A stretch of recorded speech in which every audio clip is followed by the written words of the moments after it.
Mesdames, Mesdemoiselles, Messieurs, bonjour. Alors voilà, je suis le professeur de l'IT Club de Metz. Il faut savoir que c'est un club d'art martial traditionnel. Ce n'est en rien de l'aïkido, ce n'est en rien un sport de combat. Pourquoi pratique-t-on aujourd'hui un art de combat? Art martial vient d'art de la guerre.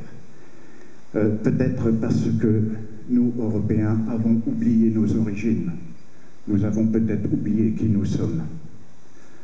Et cet engouement pour les arts martiaux japonais vient du fait qu'eux ont su rester des chevaliers. Nous avons un peu oublié. Nous essayons, bien sûr, de corriger cet état de fait. C'est pas ton genre. Et nous pratiquons, chez nous, donc l'aïki jujitsu, c'est-à-dire un art de combat ancien ayant appartenu à la famille Takeda. Ce que vous allez voir ce soir, en fait, ne sera pas grand-chose. Nous n'avons pas le droit de montrer les techniques. C'est tout à fait logique. Le clan Takeda étant un clan, il ne va pas montrer ce qui fait ce qu'il est pour se défendre.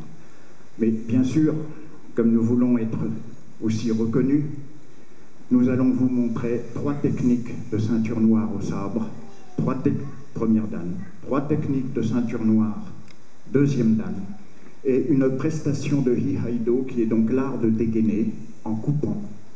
C'est l'art peut-être de combat le plus difficile qui existe, car tels les chevaliers autrefois qui s'entraînaient de longues heures à la hache ou au sabre, les samouraïs devaient s'entraîner tous les jours et dans ces mouvements qui se devaient être parfaits, rechercher la sérénité.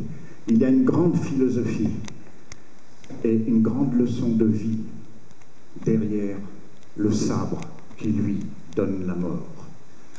Il ne peut y avoir le respect de vie sans mort, le yin et le yang. Nos chevaliers autrefois, dans notre histoire médiévale, dans nos histoires, le savaient très bien.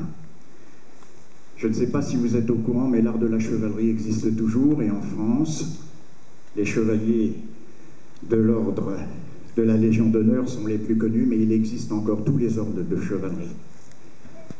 Mais malheureusement, ils ont oublié l'essentiel, la plupart. Nous allons essayer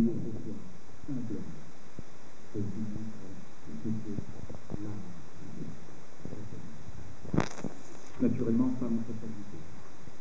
Comme je disais autrefois les élèves de Metz, ils ne pouvaient pas changer le monde. Mais ils pouvaient peut-être changer quelque chose.